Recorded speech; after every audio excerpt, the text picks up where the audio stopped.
I have some evil things planned, things I've always wanted to try. But I don't do them for free. So here's what I'm asking. Depending on donations that occur during my, what looks like 45-minute segment here, I'll make a decision on what the next experiment will be. The ultimate experiment, I hope, will be the reanimation of a dead scorpion, or at least the activation of its more evil capacity.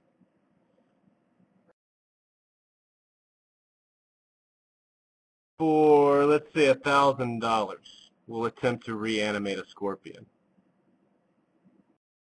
For $100, we'll determine which of these two clear liquids contains the antidote to the malarial poison I just ingested. I beg you, please, donate. We'll also take a look at my newest creation. There's something very special about these bacterial cultures. One of them, I'm not saying which, they're not breast implants, by the way. One of them contains a transgene, a gene that does something very exciting and interesting. The other one does not. I will ingest the one that contains the transgene.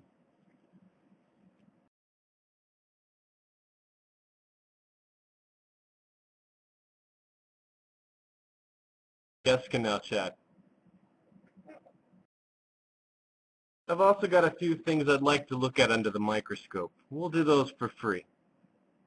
In the meantime, the donation line is waiting.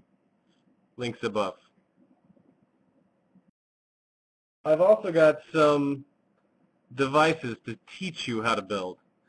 One of the devices requires a great deal of duct tape, some razor blades, a CD of your absolutely worst heavy metal music, and a box. Can anyone guess what evil device we'll be building with these evil contraptions? I'll show you my own evil prototype.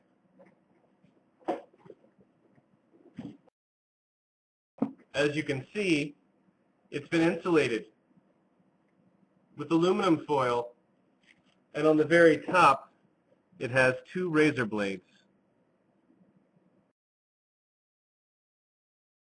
It also has a highly technical toilet paper roll, which is the entry point to the system, and I've carefully written the name of the device here. I'll teach you how to make your own evil device. I also have, in this green container, some evil substance as well. And for a single donation, I'll add something else to make it do something. I've also threatened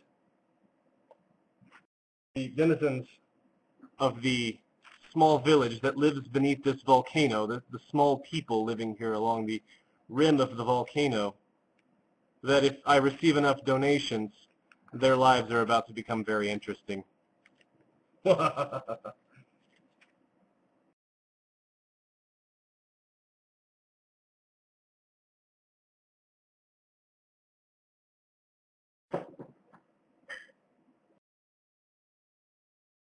I've also have some captive minions.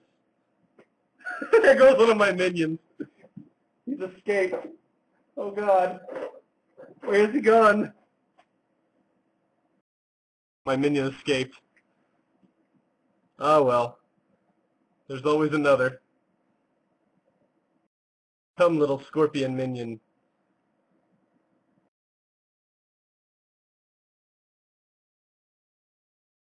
Excuse me for one moment.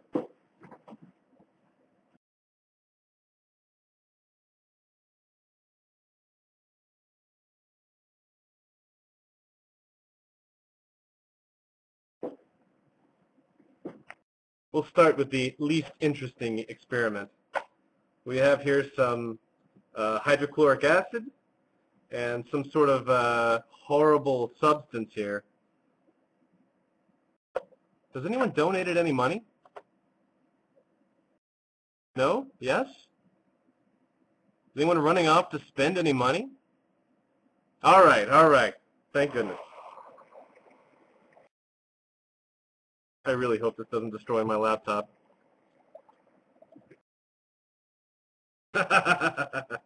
Ah, the most elegant science of all. Dry ice and hot water.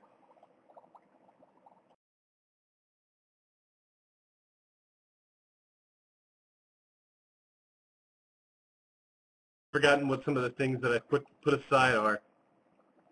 I believe this is blood. I'm going to add the blood to the dry ice.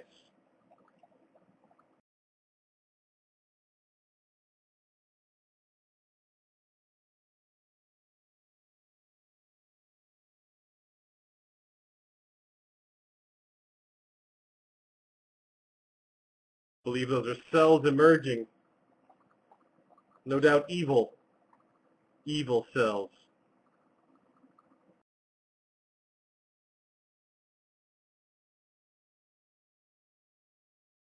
Yes, they are growing, as all living things must grow.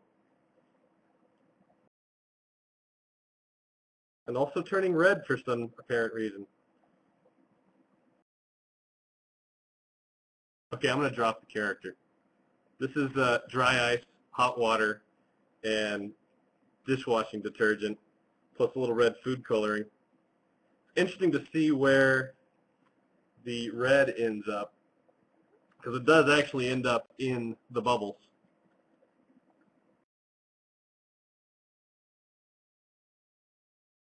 Because it's water-based.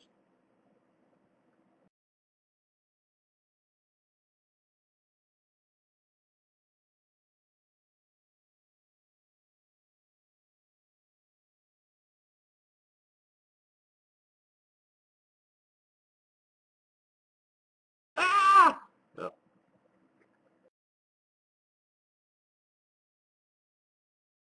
All right, I'm going to go set this in the sink.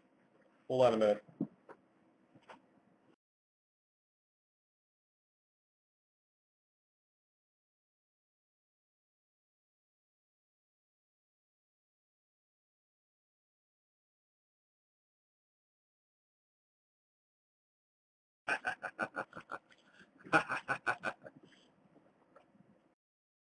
Up next is my device. This is something that you can build yourself. Back up on me a little. This is something that you can build yourself, okay? It is a very simple scientific device, but Newton and any astronomer prior to, say, the 1800s would have loved to have this device.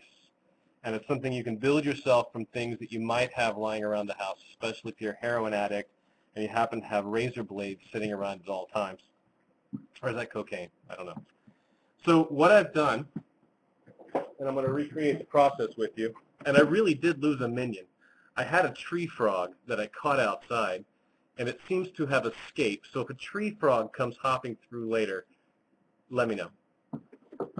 You're going to need a box. Now I have an Amazon box that the goggles came in. You're going to need some sort of paper roll. Toilet paper works fine. Paper towel roll works fine. I know, it's starting to look more like a craft project and less like an evil type of project. You're going to cut a hole in one end of the box. And I've cut it right here where the smile might have been smoking a cigar and got oral cancer. So I'm going to place the tube in the hole. So we want as little light to be entering this as possible. What we're building today is a spectroscope. A spectroscope can be used to analyze the wavelengths of light being given off by a light source. And I've got a couple of light sources we can test out later. The other thing you're going to need, and the most important part of this, is your slit spectroscope your slit film.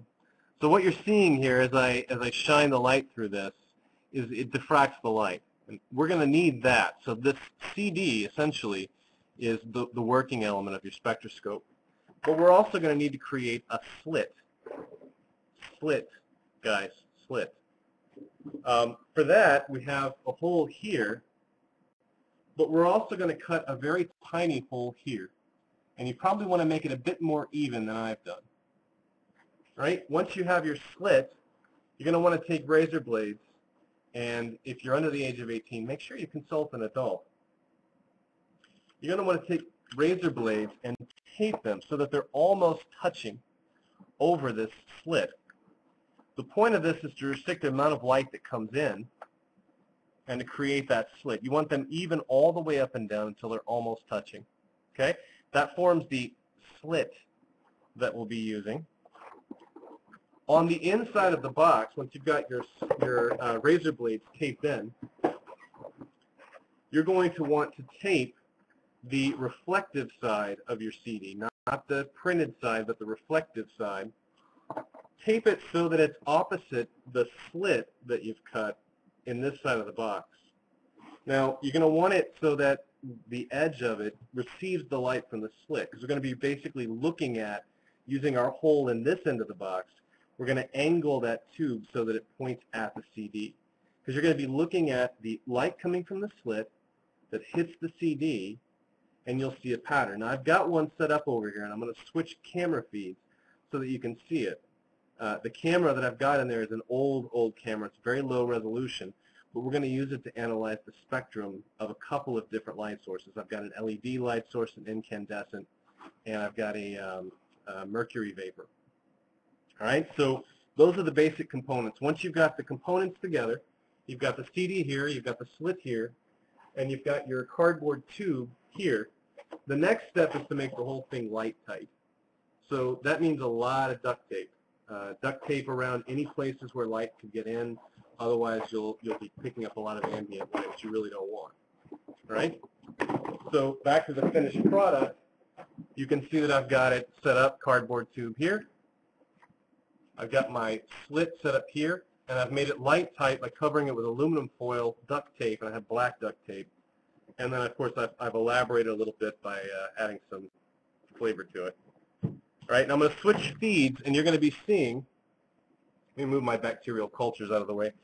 For a $20 donation, I will eat at least a good bite out of my bacterial culture. These are transformed E. coli, but they're good E. coli. They're safe E. coli, I'm pretty sure. $20. And then later we'll talk about my cure for malaria.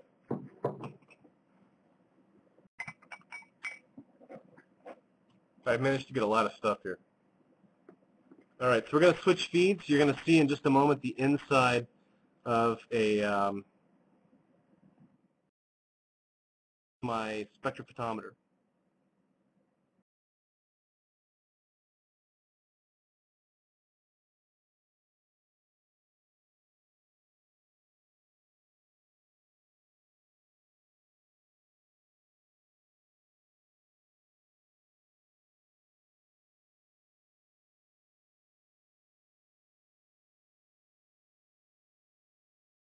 All right, right now it should look black.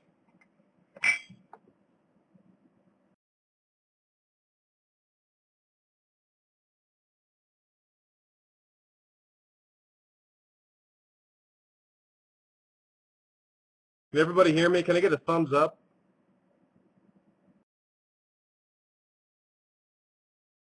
Good. Okay, I just want to make sure that this microphone's still working. What you're seeing here are a series of bands, and those bands are distinctive for a mercury vapor lamp.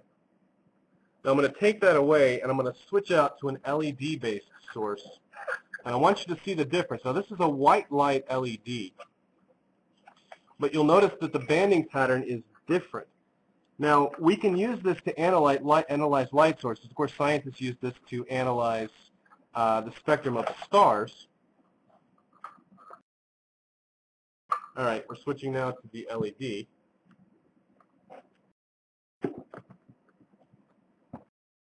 I use this to analyze the spectrum of stars. Oh my. Sorry, failure of light source, guys. Here we go. Sometimes it's about getting the right angle. There we go.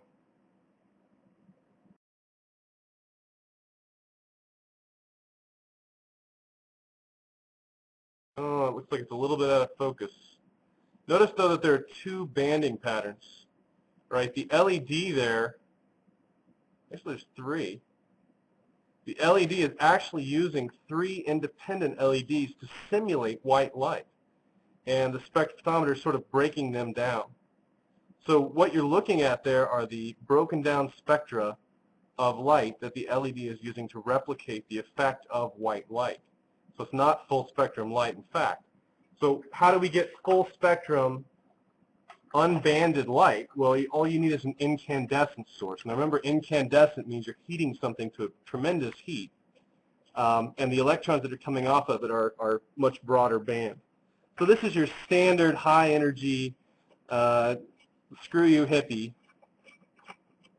light source.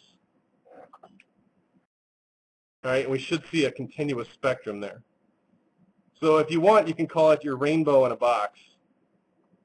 Now I do see a slight dip between the green and the red, and I can't tell you for sure if that is the result of the camera not picking up a certain wavelength, or this is a coated bulb. It's one of the Reveal 60-watt bulbs that they use to be a little easier on your eyes. It could be that the coating is absorbing some of this.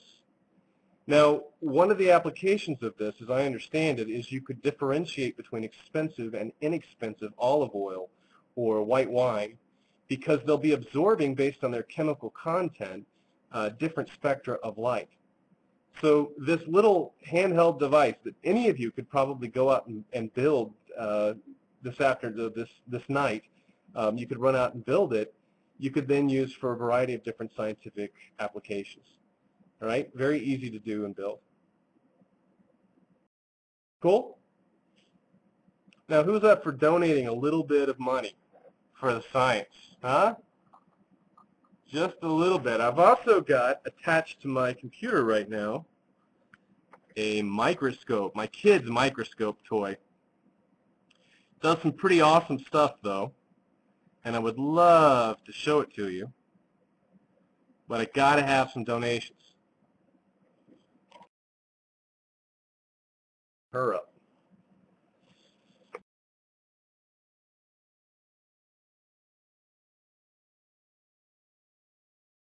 Somebody tell me they've donated some money. 40 more bucks, and I'll set to work on reanimating a scorpion. Oh yeah. All right, I have my black light. All right, I'm going to disconnect my spectroscope here.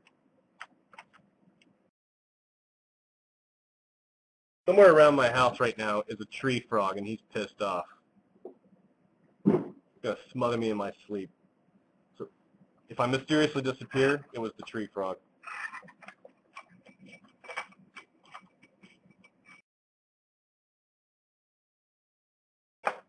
All right, I have transformed some bacteria. What the heck does that mean? I took some bacteria and I grew them on, actually these are growing on gelatin. And that's so that I could actually eat it.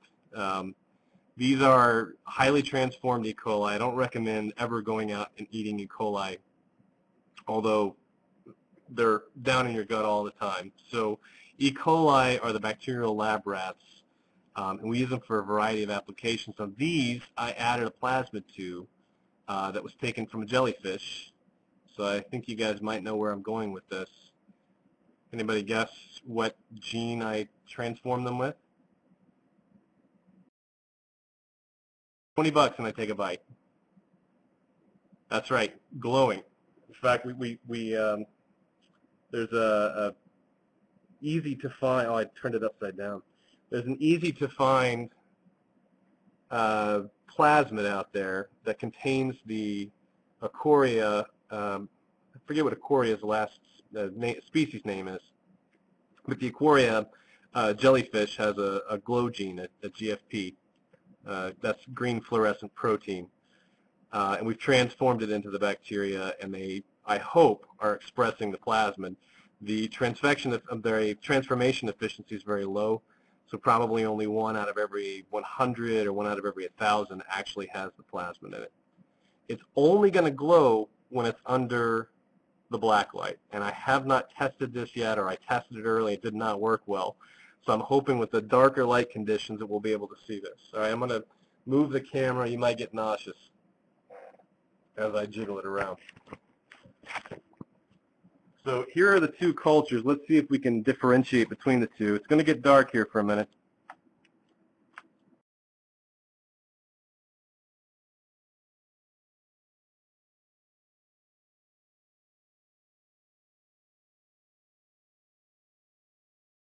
I have been messing around with these so much, I've actually forgotten which of them is the transformed. I don't know, but it's got a hair on it. I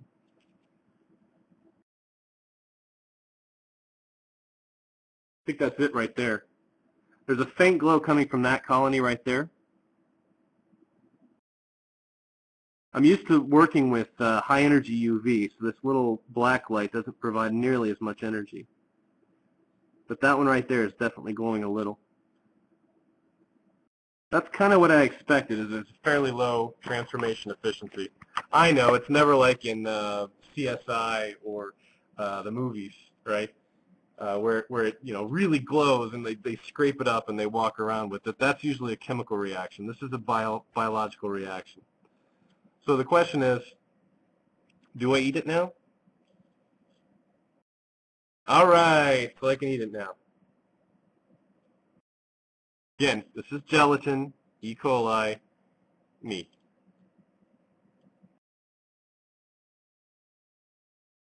It tastes a bit like it smells. It's a combination of old gym sock and burned hair.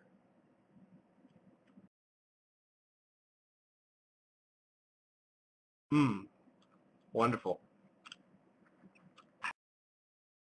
Delicious. Not my first batch of E. coli to have ingested, of course. Thank you for your donation, by the way. And for the rest of you, they're making you look bad. Donate. All right. So I'm going to turn the lights back on a bit. Actually, while we have the black light, I'll show you a way that I can detect whether the drinks contain the antidote to the malarial poison that I recently ingested. All right? I'm going to, gosh, how am I going to do this? Does anyone know how people have treated malaria for a long time? What the old method was? It's a frog. Oh.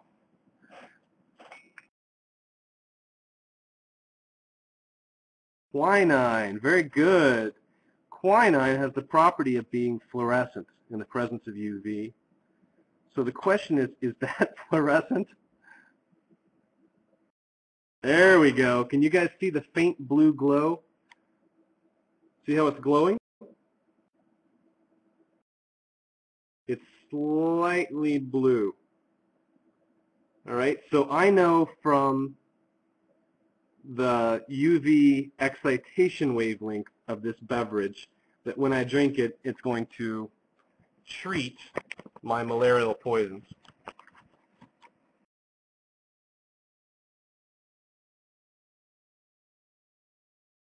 That's the stuff. There are lots of other things, if you happen to have a black light, that you probably have around your house that will glow under a black light. Irish Spring soap does a pretty good job. Vaseline, and I know a lot of you guys have that sort of on the bedside just for emergencies, chapped lips or whatever. You may also find laundry detergent.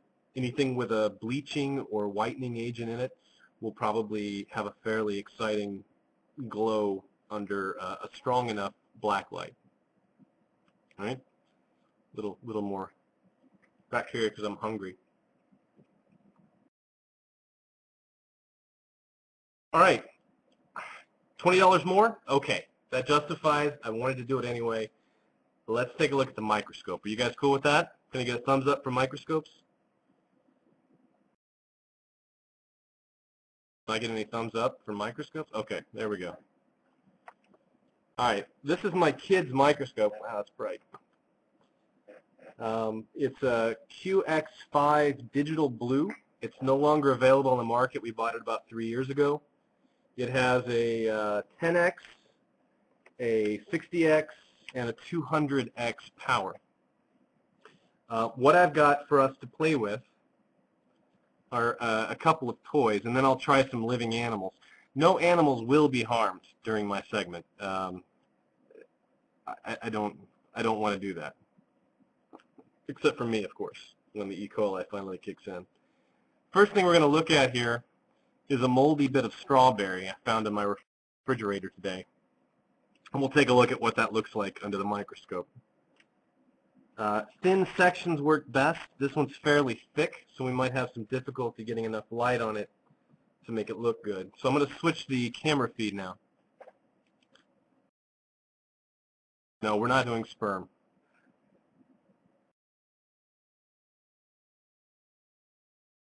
Oh no. There he goes. Get a little too much light.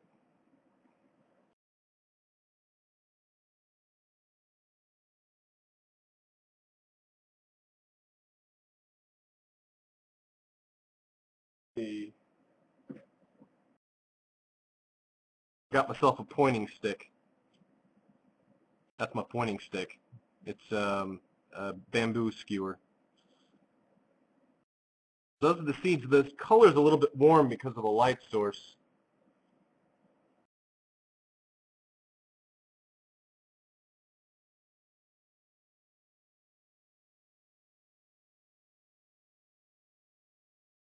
Sorry, I'm still here. I'm going to switch light source. Ooh, that is hot.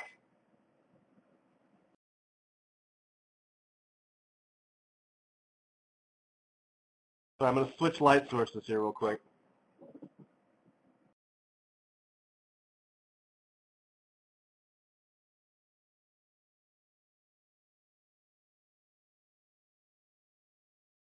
The LED will work best.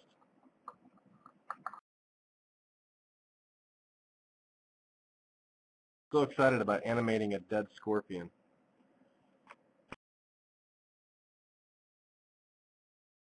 That's not any better. Maybe it's just an orange strawberry, guys.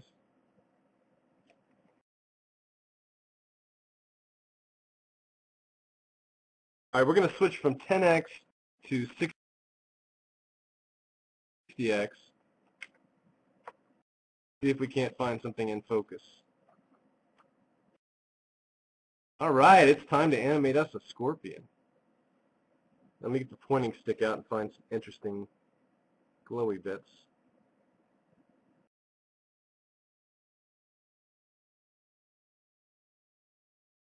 Terrible.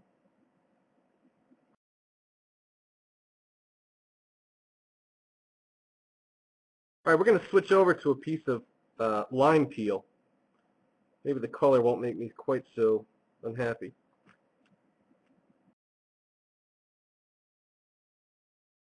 And we'll switch down to 10x to adjust the focus.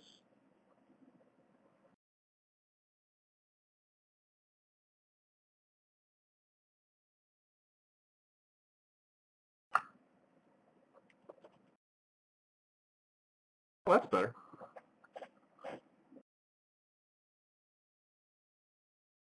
So that's our lime peel. Sorry, switching light sources again.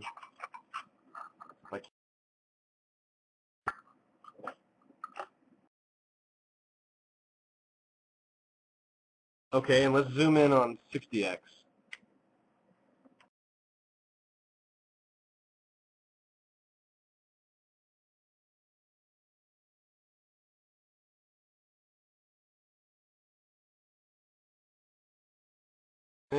Forget this. Let's get the dead bugs.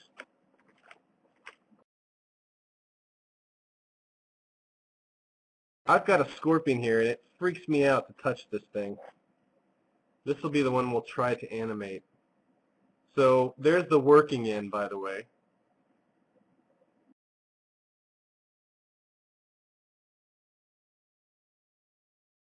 And let's take a look at his face, the face that his mama loved.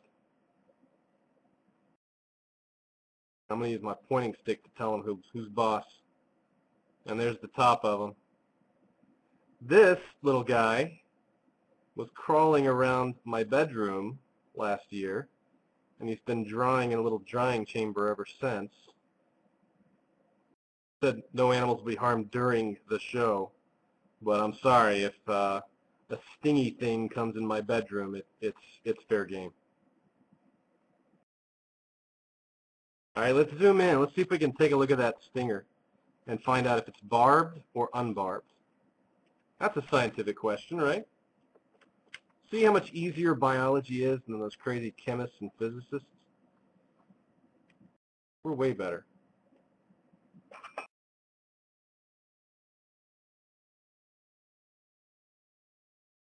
Oh yeah, there's the tip of the stinger. You guys can see it? I think we have our answer. That is smooth as a dagger. And he flopped out. Or either that or he reanimated, I'm not sure which. Oh! And there's the little hairs on his body.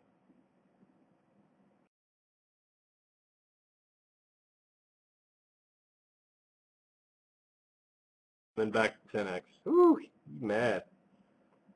That's the one we'll try to reanimate. I've got another one as well we'll take a stab at.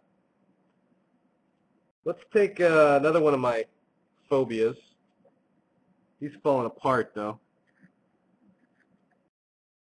I am deathly afraid of wasps.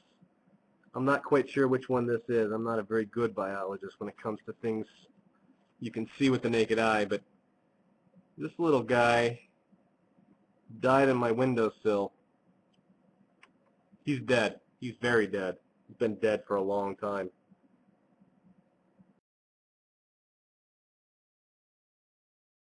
Take a look at that wing.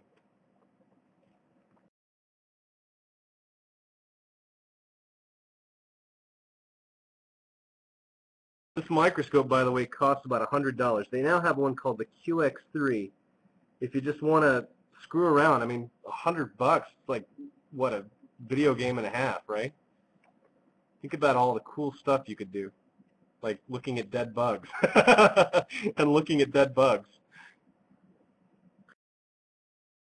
That's what I use it for.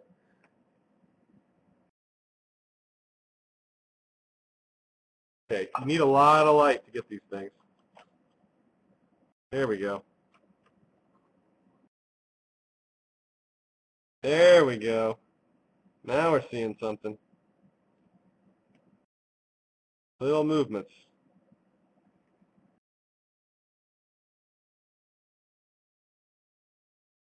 That, I believe, oh, went too fast. I believe we were looking at the eye there for a minute. Awesome, there's the wing.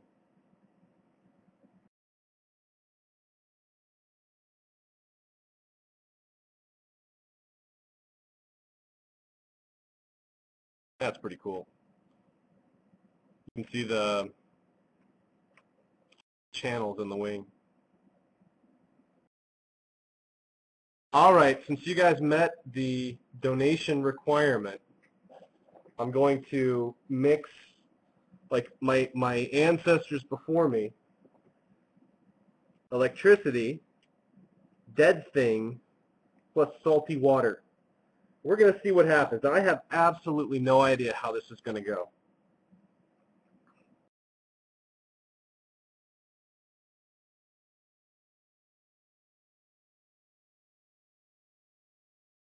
But to illustrate the idea, right, we have my, I keep using my kids' science toys. We have 3 batteries, what are these, AA's? We have, just to prove that everything's working properly, you guys can see that. Right? Lit up. All right, who wants to bet that I can get a twitch out of one of three dead things? I honestly have no idea what will happen. Honestly.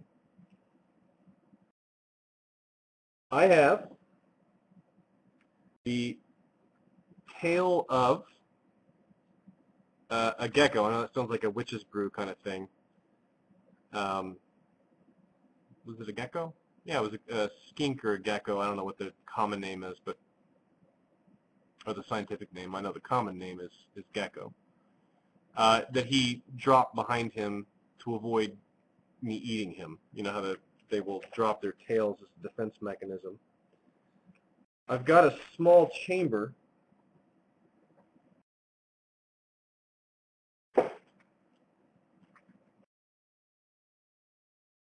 We're coming up on the hour, so I want to do this as quickly as I can. What I'll do is I'll put it on top of some spare agar, a little bit of salty solution,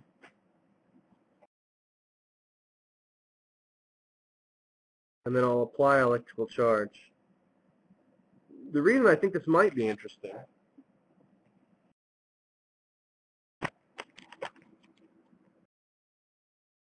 is because the muscles are based on electrochemical reactions. So there's my auger, there's my gecko tail.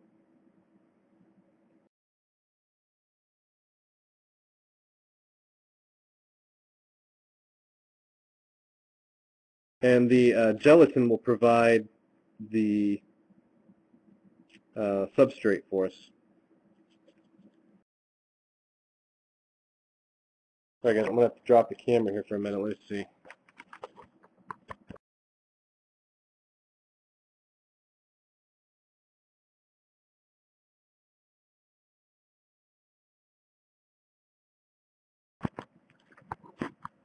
Sorry, I should have rehearsed my camera movements here. All right.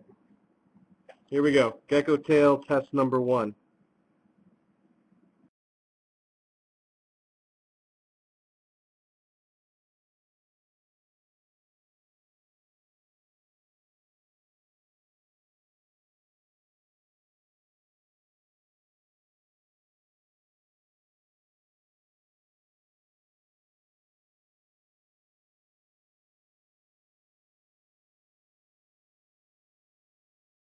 I got excited there for a minute. Wait. That was a twitch. I don't know if the camera can pick that up.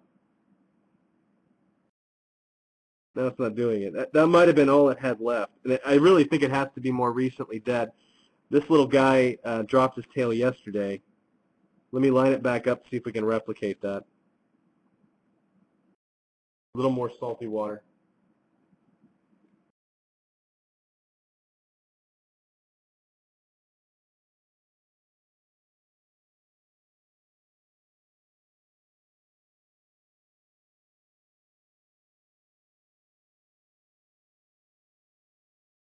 No, I think it must have been must not have been real. Probably me messing with the surface. All right, let's check test number 2. Which will be our most recently dead scorpion. This is this guy. He's been hydrated recently. And he's probably been dead for about 3 days.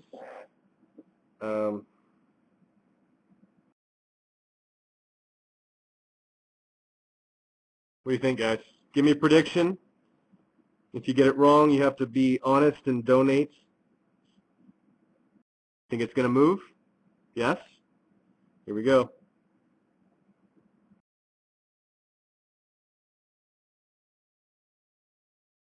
Well, it's moving a little bit, but I think it's moving with the surface tension of the water. I think whatever potential was in the muscles must be gone. Since I refuse to sacrifice an animal for this kind of research, I'm afraid this is going to have to be where we leave it. It's not alive! It's not alive. All right, last thing. I'll leave you on a high point because I know in 3 minutes I've got someone else coming on. Who's up next? Sorry, Victor Frankenstein. Frankenstein? Last, what I'm going to end you on here is the death of thousands of microscopic villagers as their village is destroyed.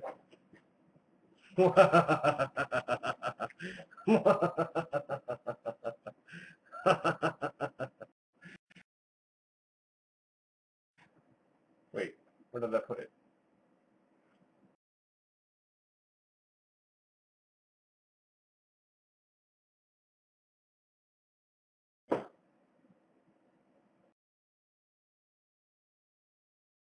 Wait, back in a moment.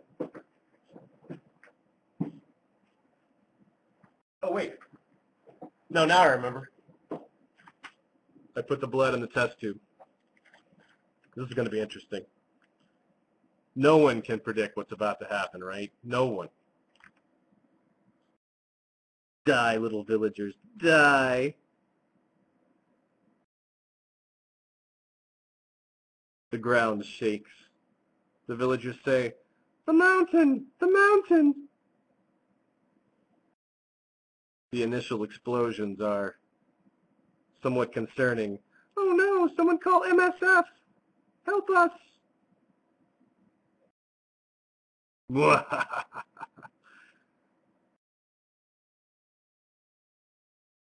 Without MSF, the millions of little villagers will not survive. Perhaps if someone would donate to them, they would have the funds they need to respond. Prayer will get you nowhere.